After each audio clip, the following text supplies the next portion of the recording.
ফারুক কাকু বাংলাদেশ ক্রিকেট বোর্ডের প্রেসিডেন্ট, সে বাদ পড়ে কিন্তু লিটন দাস বাদ পড়ে না। নান্নু কাকু সিলেক্টর থেকে বাদ পড়ে কিন্তু লিটন দাস বাদ পড়ে না। পাপন কাকু প্রেসিডেন্ট থেকে পদত্যাগপত্র দেয় কিন্তু লিটন দাস বাদ পড়ে না। লিটন দাসকে যেন বাদ দেওয়াই যাবে না, একেবারে মনে হয় প্রতিজ্ঞা করছে লিপু কাকু।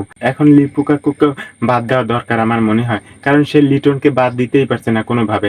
অফর্মে থাকা প্লেয়ারকে সে দলে বারবার সুযোগ দেয়, আর ফর্মে থাকা প্লেয়াররা তারা ফর্মেই থাকে কিন্তু তারা দলে জায়গা পায় না।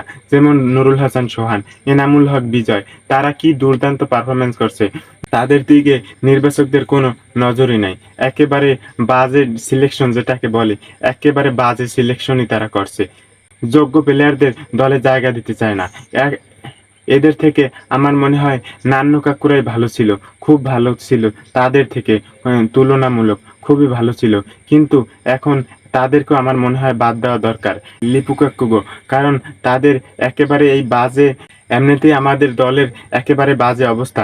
আমরা ওয়ানডে র্যাঙ্কিংয়ে 10 নম্বরে চলে গেছি, কিন্তু এইভাবে যদি আরও বাজে সিলেকশনের কারণে আমাদের দল আরও স্ট্রং হবে, সেটা হতে পারবে না। আমাদের দল যতটুকু স্ট্রং তার থেকে আশা করি ভালো কিছু হবে, কিন্তু আমাদের দল এমনিতেই এই মুহূর্তে কোনো পারফরমেন্স করতে পারছে না।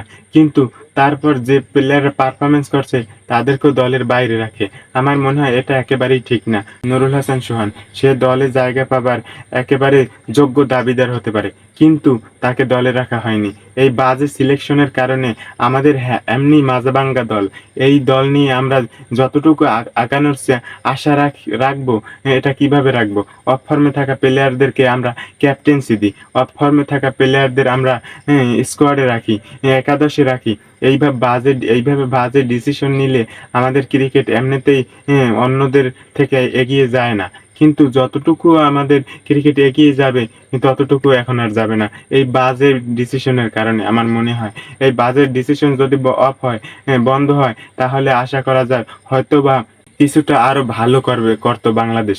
কিন্তু এভাবে বাজে একের পর এক ডিসিশন নিলে আমার মনে হয় না যে বাংলাদেশের ক্রিকেট এগিয়ে যাবে, ধ্বংসের দিকে যাচ্ছে এবং ধ্বংসের দিকেই যেতে থাকবে আমার মনে হয়। কারণ অন্যান্য দেশের ক্রিকেট এগিয়ে যাচ্ছে, তাদের ক্রিকেটের খেলার ধরন, মান দিন দিন বৃদ্ধি পাচ্ছে, কিন্তু আমাদের দিন দিন কেন জানি নিচের দিকে যাচ্ছে, ডাউনের দিকে যাচ্ছে।